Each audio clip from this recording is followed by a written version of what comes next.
Carolina Gamecocks have underwhelmed this year, and no one has been more disappointing than the Gamecocks' freakish defensive end, Jadeveon Clowney. This offseason, he became the consensus projected #1 overall pick for the 2014 NFL Draft. And whether that tag has robbed him of his desire or he's simply made a business decision, regardless, he's not the same guy. And then Saturday, just before the game against Kentucky, Clowney told the coaches he couldn't play because of too much pain around his ribs, a decision which shocked the coaching staff. When did you know Jadeveon wasn't going to play, and will he be available next week? I don't want to get into all of that. I will just say he told me he couldn't play, that his ribs hurt, couldn't run, and said I can't play. I said, well, that's fine. You don't have to play, and we'll move on. And he may not be able to play next week. I don't know. If he wants to play, we'll welcome him to come play for the team if he wants to. But if he doesn't want to play, he doesn't have to play. Simple as that. Here's what an NFL scout told WalterFootball.com about Clowney. He does what he wants and has a different set of rules. He has the attitude of, what are you going to do, bench me?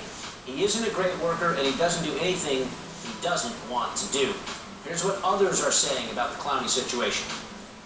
When I first saw it and I looked at Steve Spurrier's face as he described everything that went down, I was like, are you kidding me? Like, so the trainer didn't tell Steve this, his position coach didn't tell Steve this, the player actually told the coach, yeah, well, you know, coach, I'm not really feeling it today, I'm kind of sore, so I think I'm going to sit this one out. I mean, that's unheard of. I thought I would never see the day that a player would tell Steve Spurrier, yeah, coach, I'm going to sit this one out. I think y'all can handle it without me today. His demeanor this year, starting at North Carolina, has been disgraceful, and I think he is clearly the biggest joke in college football right now. Do you think the biggest joke in college football from the opening game till now, and it's not going to affect his draft status. What's the point of him playing? Right. He's playing for future earnings. He's playing for future family income. He's seen in his own program Marcus Lattimore get his entire career wrecked by an injury. Why would he play for free when in a year he's going to be playing for money? Why would he play for free when South Carolina raised its ticket prices by $6 this year because they have Jadeveon Clowney, and Jadeveon Clowney doesn't get any of that money? So people lining up on both sides of this issue. Let's bring in our college football analyst, Kirk Herbstreit. Herbie, in a sense, that projected #1 draft pick status has been a bit of a curse for Jadeveon Clowney. What do you make of how this situation is unfolding in Columbia? It was an interesting sound to lead into your and I interview, hearing Desmond Howard, a former player's perspective, and then Dan Levitard, who has a very different perspective. And I think that's just what's interesting about this debate is you have one side saying, hey, listen, he's going to be paid and paid very well in a year. Why should he go out and play this game when he knows he might get hurt? And when he knows he's not being paid? South Carolina, as Dan said, is raising ticket prices. They're making money off of him. And so why should he play? And which to me is very, very foreign. I was not obviously a player like Jadeveon Clowney, but I love the concept of team. When I watch football teams that are exceptional, I really admire coaches who are able to get players to put their own individual goals on the back burner and focus on the team and winning. That to me is a reason to play if you're Jadeveon Clowney. Your boys that you came in with when you were a freshman, those guys are out there fighting and sweating. The whole goal is to win games, and I understand about trying to make money and saving your body, but if he is healthy and he's healthy enough to play and he chooses not to, then I think a leader in that locker room needs to ask him to leave the locker room and not be a part of it. This is a team game. It's not about Jadeveon Clowney being the first pick.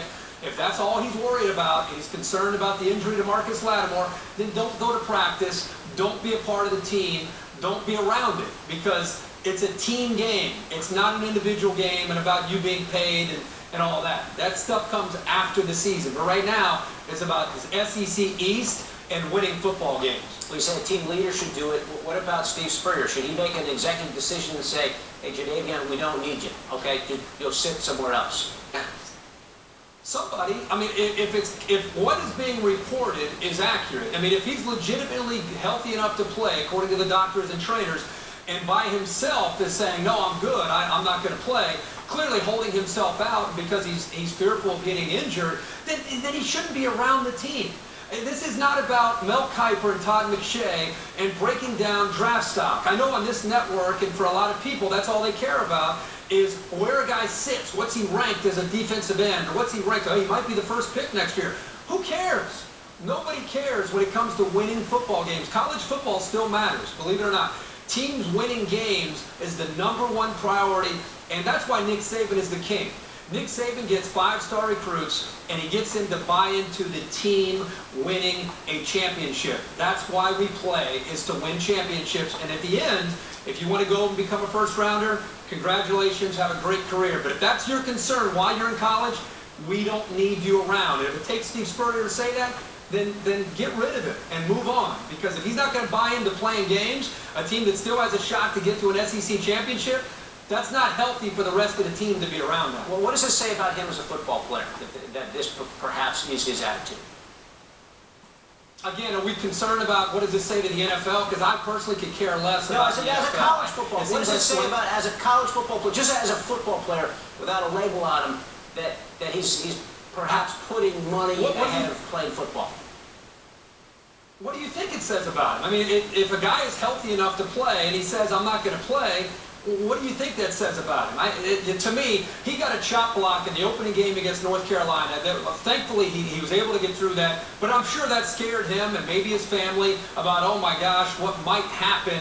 Be careful out there. When you play this game and you're concerned about your well-being, you're concerned about your health because of what's to come next year, that's when you need to really look in the mirror and ask yourself, what am I doing at this point? So this is not the first time we've had a superstar player that stood out as a freshman or a sophomore and then had to come back for his junior year, and then he was like, watch the knees, be careful now, be careful. Look at Sammy Watkins. Sammy Watkins burst on the scene as a freshman. Mel Kiper came out and said if he were coming out after his freshman year, he might be the first pick in the NFL draft. So what Sammy Watkins do? He had a terrible sophomore year, probably because of the same thoughts. What Sammy Watkins doing is junior year. Sammy Watkins is blowing it up, not worried at all about getting hurt. He is playing ball, and he's trying to get Clemson a championship. It's a mindset that you have to create, and you got to worry about agents and your family and all that individual stuff.